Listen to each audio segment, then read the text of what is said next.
Saudara-saudari terkasih, apakah saudara sudah memulai hari ini dengan penuh sukacita dan punya niat untuk berbuat baik meskipun kecil? Semoga Tuhan memberkati niat baik saudara. Saya pernah mengikuti sebuah retret meditasi di tepi pantai di Bali Utara. Dan ada salah satu sesi meditasi jalan kaki. Maka saya meditasi bebas jalan kaki sepanjang pantai. Dan pada waktu itu pagi-pagi, cuaca cerah, langit jernih, matahari baru terbit. Laut begitu tenang, angin semilir lembut. Indah sekali. Karena itu saya bisa menikmati meditasi dengan sangat nyaman. Namun, saya melewati sebuah gazebo. Dan ada pemandangan yang menarik untuk saya. Seorang gadis kecil, mungkin umur 8-9 tahun, sibuk dengan tab yang ada di tangannya. Dia tidak menengok sedikit pun, memandang keindahan yang ada di depan matanya. Matahari yang terbit bersinar lembut, angin sepoi-sepoi yang membuat laut begitu teduh, tidak diliriknya sama sekali. Dia sibuk dengan tabnya dan sekali-sekali dia memukul lantai gazebo karena kesal. Tidak mampu melalui tahap berikutnya di dalam permainan itu. Bagi saya pemandangan itu sangat tragis. Dia begitu melekat pada permainan yang ada di tangannya, yang ternyata itu sungguh-sungguh tidak real dalam dunia maya, tetapi mengalahkan keindahan yang sungguh-sungguh ada di depan matanya, begitu nyata namun tak terlihat. Kesempatan lain, saya pernah berekreasi di suatu tempat, sore hari menikmati matahari terbenam di tepi pantai. Sepanjang jalan ada jalan setapak yang indah, dan ada banyak penjual-penjual makanan di sepanjang jalan pantai itu.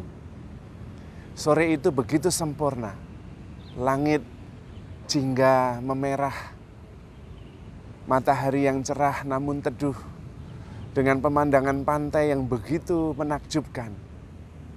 Dan saya berjalan sambil menikmati keindahan anugerah Tuhan yang luar biasa. Dan ketika berjalan pelan, saya berpas-pasan dengan sepasang mungkin suami istri. Mereka sedang berkelahi dengan berteriak-teriak, marah, dan sang istri bercucuran air mata.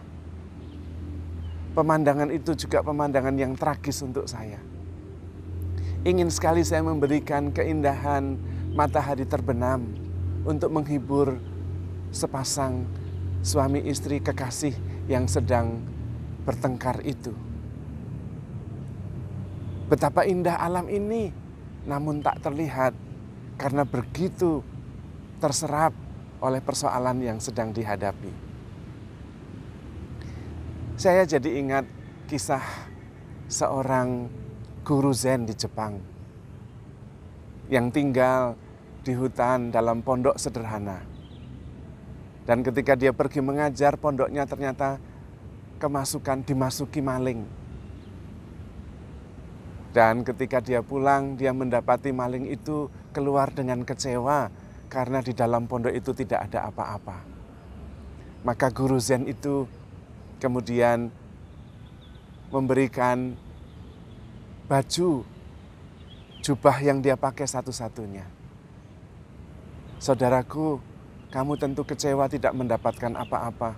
Ambillah jubahku. Mungkin bisa kamu jual untuk mendapatkan tidak seberapa, namun bisa untuk makan. Maka pemuda pencuri itu langsung lari meninggalkan sang guru Zen.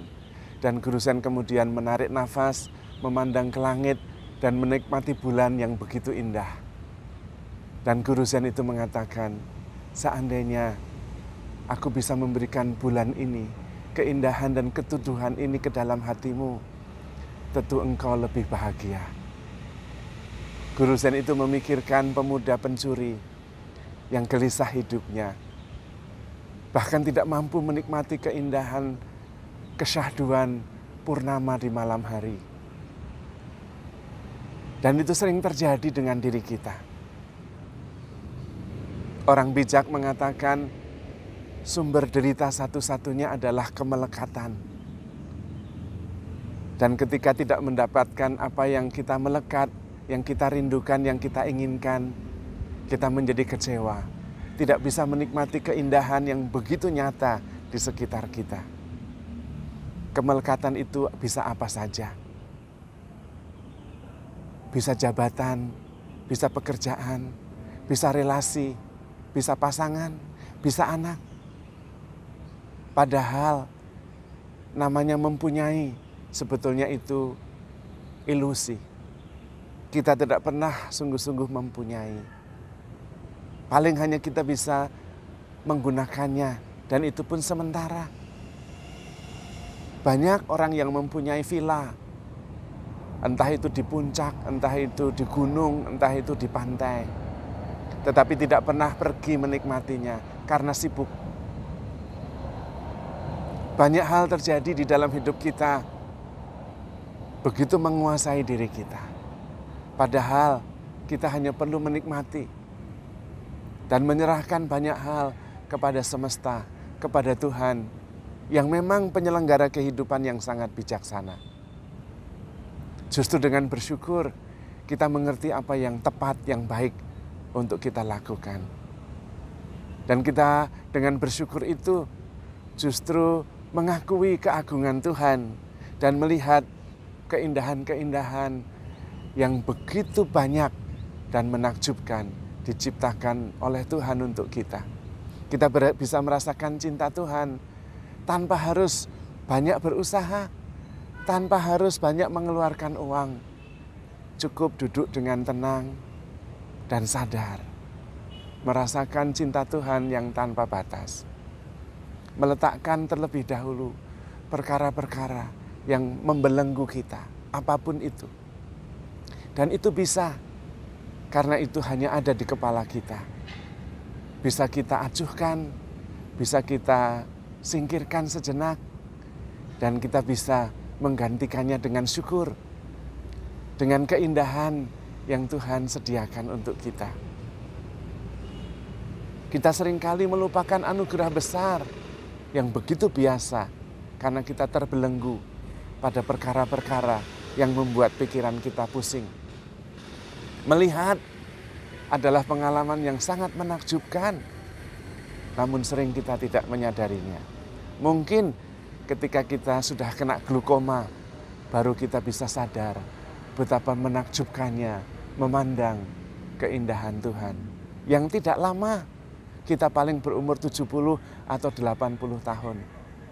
Namun sayang, seringkali kita tidak mensyukurinya dengan menikmati keindahan yang diciptakan Tuhan begitu menakjubkan, tanpa harus membayarnya. Hanya karena kita pusing dengan pikiran yang begitu muyak berkecamuk. Mendengar adalah anugerah yang menakjubkan. Musik, sepoi-sepoi angin, mendengarkan semesta, mendengarkan keheningan yang seringkali terlewatkan karena kita begitu sibuk dengan pikiran muyak yang membuat kita tidak sadar. Berjalan adalah anugerah yang menakjubkan, yang membuat kita bisa tetap segar dan mempercantik mood kita yang kadang-kadang tidak baik. Namun sering kita lupakan sekedar berjalan dan menikmati semesta yang begitu indah. Salah satu sumber penderitaan kita adalah kemelekatan pada keinginan yang membuat kita justru kadang-kadang menderita ketika tidak mendapatkannya. Hati yang bebas, yang penuh dengan keterbukaan, bisa memandang keindahan di mana-mana. Mengapa kita tidak melekat kepada Allah yang selalu ada di dalam diri kita, sehingga kita selalu bisa menemukan Tuhan di dalam setiap keindahan yang telah Tuhan ciptakan. Menemukan Tuhan di setiap makhluk yang begitu dikasihi Tuhan. Menemukan Tuhan di setiap peristiwa yang diselenggarakan oleh Tuhan untuk kesempurnaan kita. Mari kita berhenti sejenak, hening sejenak, menyadari cinta Tuhan dalam setiap ciptaan, setiap keindahan, setiap makhluk, setiap peristiwa, dan terutama menyadari keindahan, keagungan Tuhan di dalam hati kita yang selalu menemani kita, selalu mencintai kita, selalu membimbing kita. Saudara-saudari terkasih, handle yourself with care. Jangan muyek, because you are loved. Tuhan memberkati.